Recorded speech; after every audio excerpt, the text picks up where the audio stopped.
Street News, eccoci qua, qui al mio fianco c'è la consigliera comunale, vero? Lucia Marotta, ciao, buonasera. Ciao. Anche lei qui questa sera in veste anche di giurata, giusto? Giusto, sono l'unica donna in giuria, ho notato questo.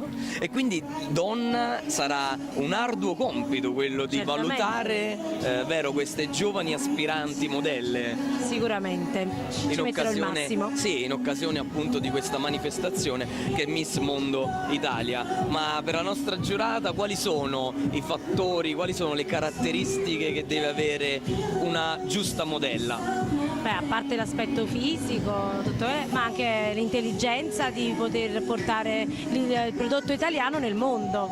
Assolutamente, assolutamente. E che dire, noi siamo contenti di essere qua a Cicciano stasera, abbiamo parlato anche prima col sindaco, vero? Sì, giusto. Noi vi ringraziamo per aver scelto di fare questa tappa qui a Cicciano, al Nadur, che dopo 6 anni da dicembre è aperto, e da dicembre abbiamo fatto già circa un 20-25 manifestazioni. Per noi veramente è un onore, grazie per aver scelto di fare questa tappa. Eh sì, ringraziamo allora appunto tutta l'organizzazione di Miss Mondo Italia.